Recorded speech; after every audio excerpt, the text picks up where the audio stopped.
Okay, so good morning, students. Beta, now in this video we shall continue our chapter that is going on in our class, now lifelines of national economy. ठीक है, and we shall today discuss the last topic of this chapter, that is your tourism as a trade. So please check out page number 91. Okay, we shall continue our chapter and last topic of this chapter, tourism as a trade. ठीक है, this will be the last topic of this chapter. देखो बेटा, अब इससे पहले कि हम लोग ये टॉपिक को शुरू करें, tourism as a trade, we must understand what is meant by this term tourism. हमें पहले पता होना चाहिए कि ये क्या है, टूरिज्म क्या है. तो इसकी एक डेफिनेशन है, वो लिख लो आप लोग, वो आपकी बुक में नहीं दी. ठीक है, that is not given in your textbook, so please write down everyone. What is, question लिख लो, what is meant by the term tourism. What is meant by the term tourism. Write the answer please. Tourism can be defined as, tourism can be defined as the movement of the people from their normal place with the intention to return from their normal place with the intention to return for a period of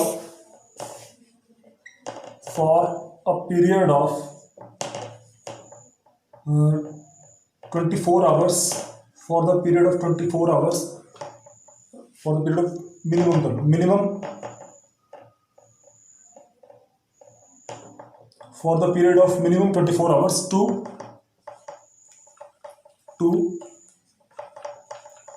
maximum 6 months, to maximum 6 months, for the sole purpose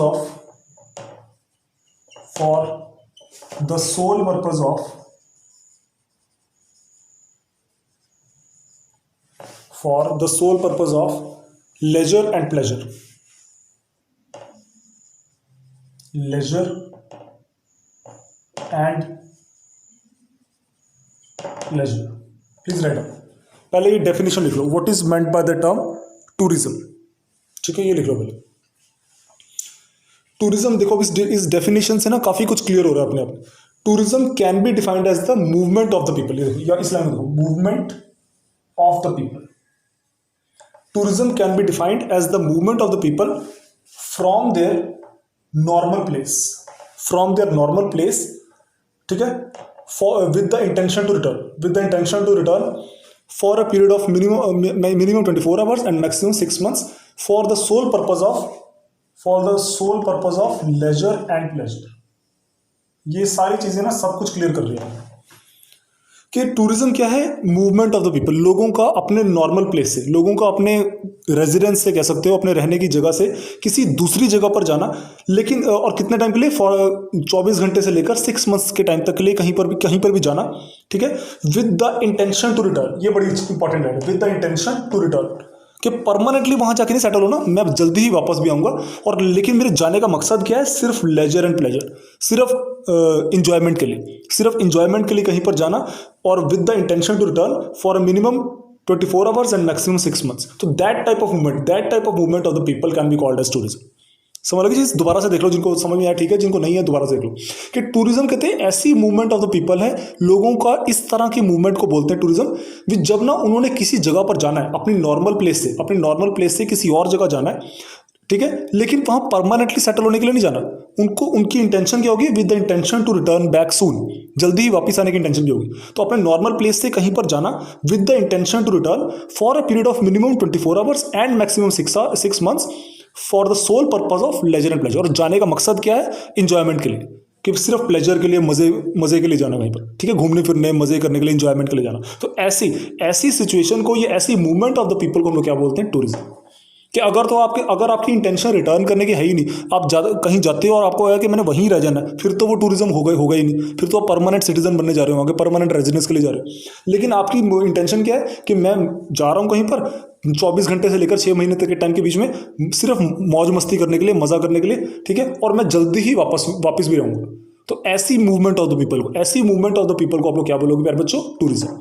ठीक है, इसको हम लोग क्या बोलते हैं? Tourism. तो this is the definition of tourism कि what is meant by the term tourism. ठीक है, ये डेफिनेशन है इसकी। ठीक है, ये आप लोगों ने लिख ली होगी आई थिंक। अब हम इसी टॉपिक को आगे फर्दर पढ़ेंगे कि why tourism is called as a trade या how tourism is a trade. ठीक है, ये सारा हम इसमें पढ़ेंगे। चलो, so please write on the next question. ये आपने क्वेश्चन लिख लिया होगा पहला, है ना, what is the definition of tourism.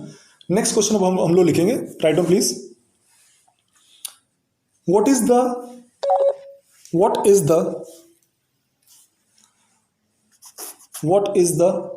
importance of tourism? What is the importance of tourism in the economy of any country? What is the importance of tourism in the economy of any country? Write any 5 points. Write any 5 points.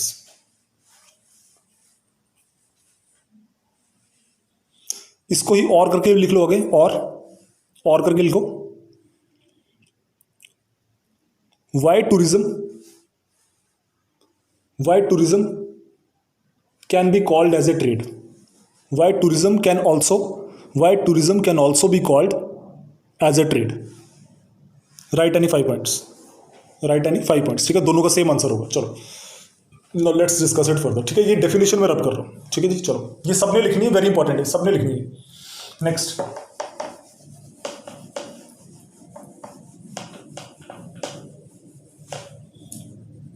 अच्छा जी, ठीक है बेटा, ये हमारी definition थी। अब हम आगे देखेंगे कि टूरिज्म ट्रेड कैसे है, how tourism is a trade या why tourism can be called as a trade. Tourism को हम व्यापार कैसे कह सकते हैं, टूरिज्म को हम लोग ट्रेड कैसे कह सकते हैं, टूरिज्म एज ए ट्रेड। ठीक है, चलो, इसमें हम लोग नंबर 1 देखेंगे, फर्स्ट पॉइंट इसका ना बुक में आप टिक कर सकते हो, अंडरलाइन कर सकते हो, नेक्स्ट पेज पर।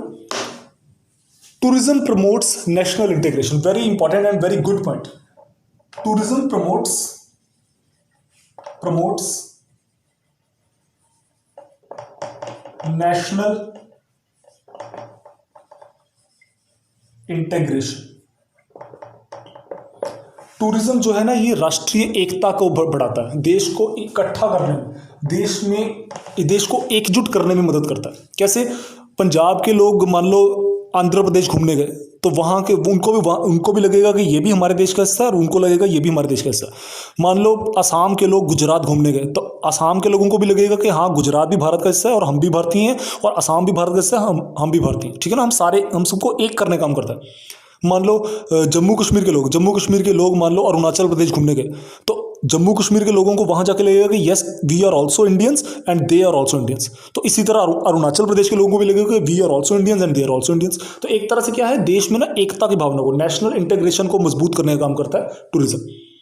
सारे लोगों को पता चलता है कि हम सब एक ही देश का हिस्सा हैं, हम लोग किसी अलग अलग देश का हिस्सा नहीं। भले ही हमारे स्टेट्स अलग अलग हैं, भले ही हमारे कल्चर अलग अलग हैं, भले ही हमारी लैंग्वेज अलग अलग है, सब कुछ अलग अलग है, but we are the citizens of a same nation. तो that's why tourism promotes national integration. Tourism देश में एकता को जनरेट करने का, बढ़ाने का या मजबूत करने का काम करता है। ठीक है, बहुत ही अच्छा पॉइंट है। नंबर 2, इसको भी अंडरलाइन कर लो। It also helps in the development of international understanding. ये भी अच्छा पॉइंट है। It also helps, yeah, it also helpful. It is also helpful in development of. It is also helpful in the development of international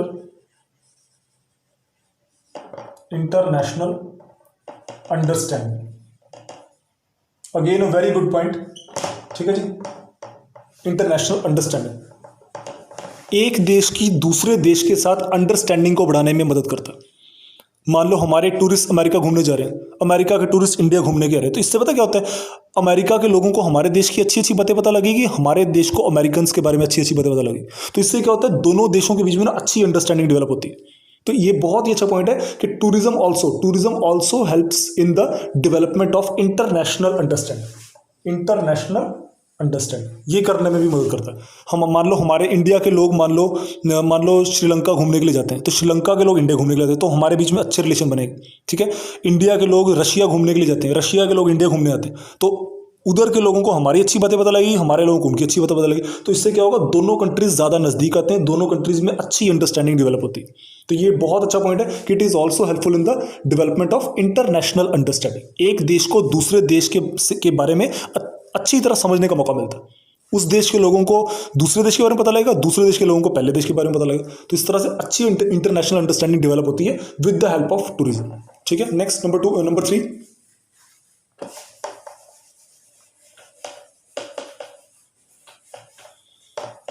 अच्छा, number 3 पता क्या लिखो इसका? Number 3 लिखो, नंबर 3 लिखो एम्प्लॉयमेंट जनरेटर।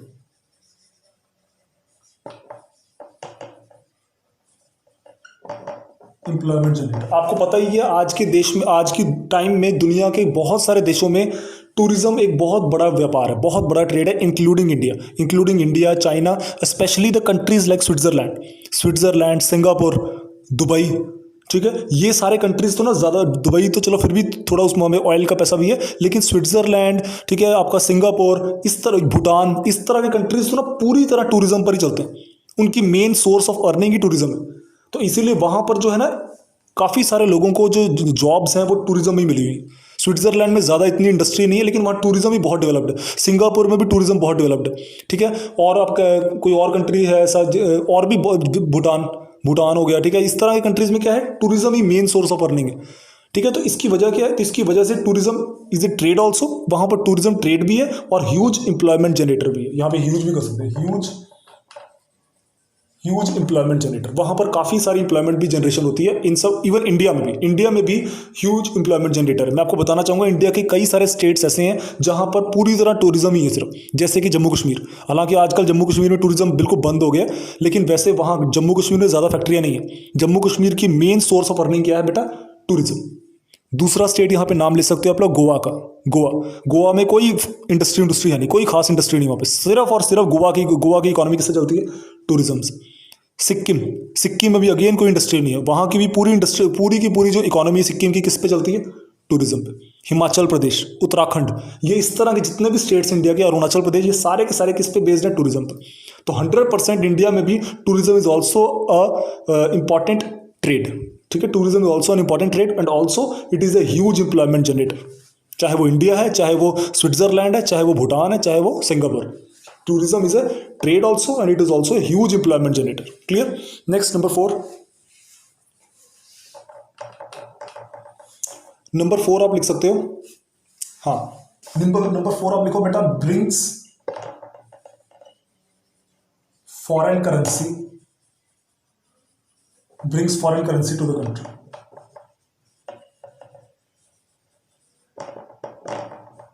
कंट्री में फॉरेन करेंसी को लेकर आता है। अब मान लो इंडिया में बाहर से घूमने के लिए लोग आते हैं, सपोज इंडिया में जापान के लोग घूमने के लिए आए, इंडिया में सिंगापुर से लोग घूमने आ रहे हैं, इंडिया में अमेरिका से आ रहे हैं, इंडिया में इंग्लैंड से आ रहे हैं, फ्रांस से आ रहे हैं, तो वो डेफिनेटली अपने साथ फॉरेन करेंसी भी लेकर आएंगे, जो यहाँ पे आके खर्चा करेंगे, घूमेंगे फिरेंगे, खाएंगे पिएंगे। ठीक है, तो वो फॉरेन करेंसी खर्च करेंगे, जिससे क्या होगा, फॉरेन करेंसी हमारे देश में आती है, हमारे देश को प्रॉस्पर करने में मदद करती है। ठीक है ना, क्योंकि आपको पता है फॉरेन करेंसी की वैल्यू ज़्यादा होती है रुपए में, तो अगर फॉरेन करेंसी देश में आएगी तो उतना ही ज़्यादा पैसा आता है देश में। ठीक है, समझ लगी बात? तो it also brings foreign currency to the country, किसी भी कंट्री में। नेक्स्ट, नंबर 5 आप लिख सकते हो, हाँ, ये अंडरलाइन कर सकते हो बुक में, foreign tourist visit India for the heritage tourism, eco tourism, adventure, underline कर लो, adventure tourism, cultural tourism, medical tourism and business tourism, ये टिक कर लो पूरा। ठीक है, नंबर 5 में लिख रहा हूँ।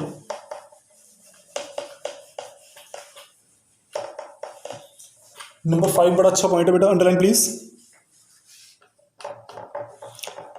Foreign tourist visit India for heritage, हाँ,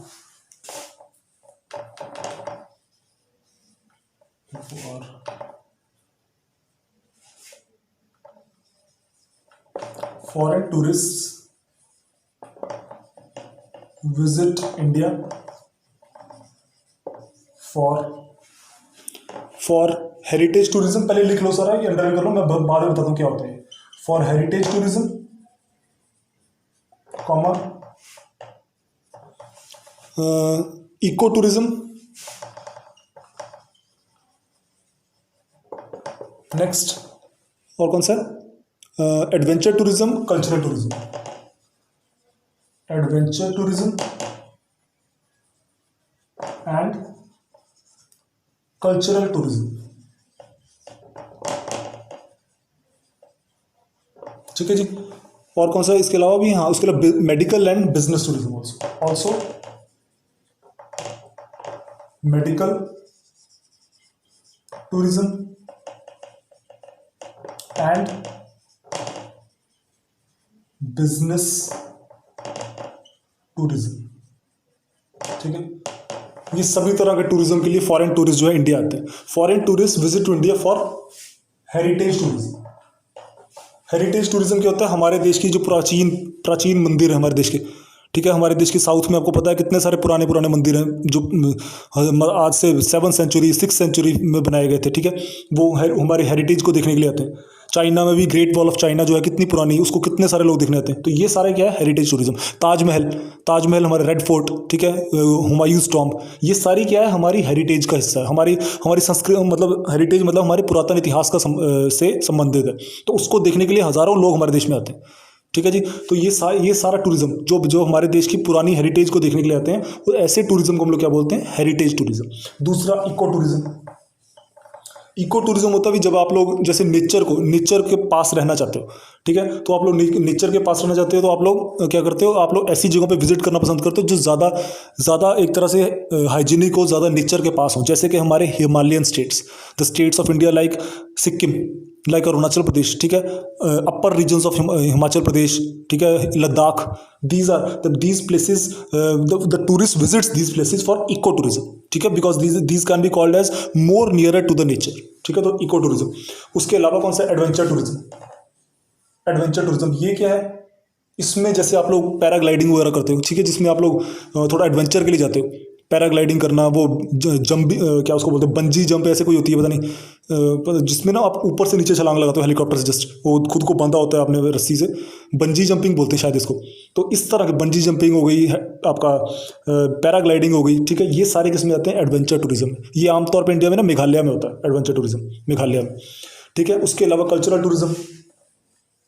कल्चरल टूरिज्म वही जो हमारे देश की संस्कृति को ऑब्जर्व करना है। हमारे नॉर्थ ईस्ट के स्टेट्स हैं, उनका कल्चर बड़ा अच्छा है, ठीक है। तो कल्चर को ऑब्जर्व करने के लिए, देश की संस्कृति कैसी है, क्या क्या यहाँ के रहन सहन है, कैसे कपड़े पहनते हैं लोग, कैसे इनके मतलब रीति रिवाज हैं, ठीक है। तो इस चीज़ को ऑब्जर्व करने के लिए, इस चीज़ पर कोई वीडियो फिल्म बनाने, डॉक्यूमेंट्री बनाने के लिए आते हैं। तो ऐसी स्थिति, ऐसे टूरिज्म को हम बोलते हैं कल्चरल टूरिज्म, ठीक है।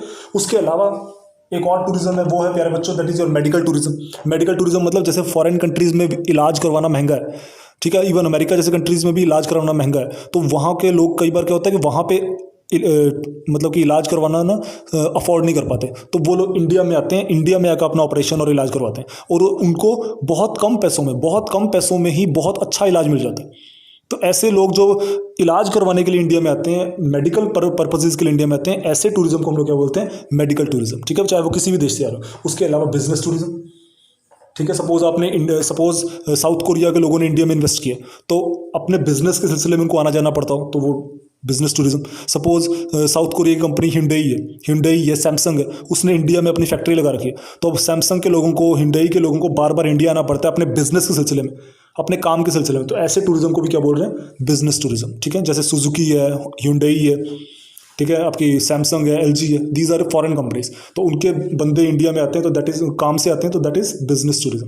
तो ये सब तरह का टूरिज्म है: heritage tourism, eco tourism, adventure tourism, cultural tourism, medical tourism, business tourism. तो इन सब पर्पजेज के लिए देखो लोग हमारे देश में आते हैं, आके घूमते फिरते हैं, ठीक है, पैसा खर्चा करते हैं, ठीक है। इन सब में पैसा खर्चा होता है, देखो सब में पैसा खर्चा होता है। तो जब पैसा खर्चा करते हैं, डेफिनेटली जब पैसा खर्च कर रहे हैं वो लोग और हमारे लोगों में पैसा आ रहा है, तो 100% उसको ट्रेड करेंगे ही कहेंगे। इतने सारे लोगों, बाहर से लोग घूमने फिरने के लिए आ रहे हैं, अलग अलग काम के लिए आ रहे हैं, आके पैसा खर्चा कर रहे हैं देश में, तो और हमारे लोगों के पास पैसा आ रहा है, हमारे लोग इनकम लोगों के लिए जनरेट हो रही है, लोगों को प्रॉस्पेरिटी बढ़ रही है, तो 100% टूरिज्म ट्रेड होगा ही होगा। क्यों नहीं होगा? बिल्कुल होगा। तो that is why tourism is called as a very important trade for the country like India, for any country of the world, ठीक है। और जैसे मैंने अभी बताया कि इंडिया के कई स्टेट्स, ठीक है, इंडिया के कई स्टेट्स और फॉरेन के कई सारे देश, वो तो चलते ही टूरिज्म पर। जैसे हमने अभी एग्जांपल लिया था स्विट्जरलैंड का, ठीक है, अभी हमने एग्जांपल लिया था सिंगापुर का, हमने एग्जांपल लिया था आपका इसका श्रीलंका, भूटान और नेपाल जैसे कंट्रीज़ का, ठीक है। ये चलते ही टूरिज्म पर, इधर कोई इंडस्ट्री वगैरह ज़्यादा है ही नहीं, टूरिज्म इनका मेन सोर्स ऑफ अर्निंग। तो वहाँ पर भी टूरिज्म एज ए ट्रेड है, और इंडिया के भी कई सारे स्टेट्स में टूरिज्म एज ए ट्रेड है, जैसे कि गोवा, जम्मू कश्मीर, हिमाचल प्रदेश, आपके सारे ये जो Himalayan states, Jammu Kashmir, Himachal Pradesh, Uttarakhand, Sikkim, Bhutan, sorry not Bhutan, Arunachal Pradesh, ठीक है, यहाँ पर मेघालय, इधर चलता ही टूरिज्म है। तो दैट इज़ वाई इंडिया में भी tourism is a very big trade. Even China में भी tourism is a big trade. मैं अगेन आपको बताना चाहूँगा, दुनिया में सबसे ज़्यादा टूरिस्ट जो है वो चाइना में विजिट करते हैं। यहाँ पर भी चाइना ने अपनी पकड़ बना रखी है। तो टूरिज्म सबसे ज़्यादा डेवलप्ड इंडस्ट्री अगर किसी देश में है तो चाइना में, ठीक है। चाइना में लोग इन सब कामों के लिए काफ़ी जाते हैं, हेरिटेज के लिए भी जाते हैं, क्योंकि चाइना भी बहुत पुराना देश है। तो Great Wall of China, Forbidden City, कितनी सारी चीज़ें वहाँ देखने जाते हैं। Eco tourism, adventure tourism, cultural, ये सारे मेडिकल, बिजनेस, सारों के लिए चाइना में भी बहुत बहुत लोग जाते हैं। और दुनिया में सबसे ज़्यादा इंटरनेशनल टूरिस्ट अगर किसी देश में आते हैं तो वो चाइना में है, ठीक है। इंडिया मेरे ख्याल 9th नंबर पर आता है, 9th नंबर पर, या शायद आगे बढ़ के 7th तक आ गया होगा, बट इंडिया भी उतना आगे नहीं है टूरिज्म में जितना चाइना। चाइना नंबर 1 पर है टूरिज्म में भी, ठीक है। तो इसीलिए tourism is also a very important trade for any country of the world including India. Clear? तो मैं ये, ठीक है, ये हमारा पॉइंट ही कंप्लीट हो गया। नेक्स्ट मैं आपको कुछ और इंपॉर्टेंट बताऊँ इसके बारे में, ठीक है। ये मैं रब कर रहा हूँ। इसकी एक ना ये और इंपॉर्टेंट बात बतानी थी मैंने थोड़ा स्किप कर दिया, मैं बता देता हूँ। टूरिज्म की 2 टाइप्स होती है, ये इंपॉर्टेंट बात है, ये थोड़ा लिख लो। Tourism is of 2 types, domestic and international. ये इंपॉर्टेंट था तो ये थोड़ा स्किप हो गया था मुझसे, मैं बता रहा हूँ दोबारा से। Domestic and international, these are the 2 types of tourism. Domestic क्या है? जब आपके देश के लोग ही अपने देश के अंदर ही एक जगह से दूसरी जगह घूमने जा रहे हैं, तो that is your domestic tourism. आपके देश के लोग फॉरेन कंट्री में घूमने जा रहे हैं, या फॉरेन कंट्री के लोग आपके देश में घूमने जा रहे हैं, ऐसा टूरिज्म क्या हो रहा है? International tourism. समझ लगे ना? ये तो पता ही होगा सभी को। सपोज पंजाब के लोग तमिलनाडु घूमने जा रहे हैं, ठीक है, तो वो क्या हो गया? Domestic tourism. तमिलनाडु के लोग जो हैं वो सिक्किम घूमने जा रहे हैं, तो वो भी क्या होगा? Domestic tourism. लेकिन सपोज करो पंजाब के लोग दुबई घूमने जा रहे हैं, तो वो क्या होगा? International tourism. सपोज जापान के लोग बिहार में बौद्ध विहार घूमने आ रहे हैं, तो वो भी क्या होगा? International tourism. सपोज इंडिया के लोग नेपाल जा रहे हैं, नेपाल के लोग इंडिया आ रहे हैं, तो वो भी इंटरनेशनल टूरिज्म ही होगा, क्योंकि Nepal is also separate country, ठीक है। तो डोमेस्टिक टूरिज्म क्या है? when the people of one country visits the tourist places inside their country, that is known as domestic tourism. और इंटरनेशनल मतलब when the people of one country visits another country for tourism, that is known as international tourism. Clear? ये 2 types है, domestic and international. Clear? चलो next.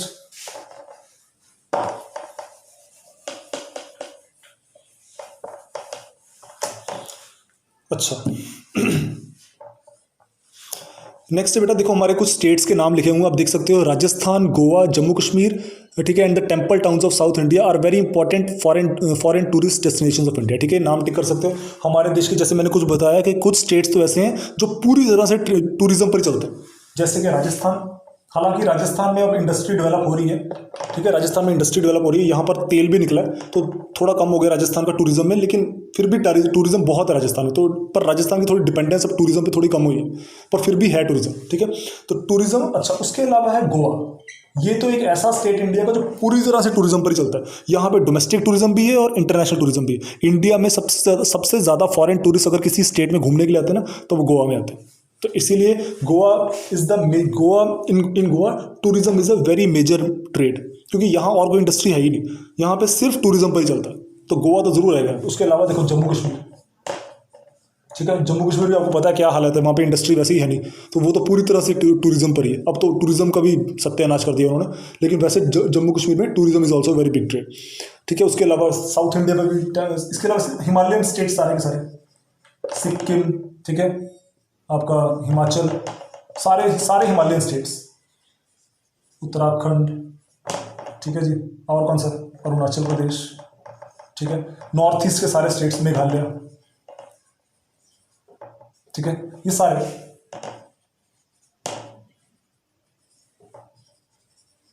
ठीक है। तो ये India के ऐसे कई स्टेट्स हैं जो पूरी तरह से टूरिज्म पर बेस्ड है, चाहे राजस्थान है, चाहे गोवा है, जम्मू कश्मीर है, हिमालयन स्टेट्स हैं, साउथ के स्टेट्स हैं, ठीक है। तो that is what tourism is a very big trade in the country like India, ठीक है।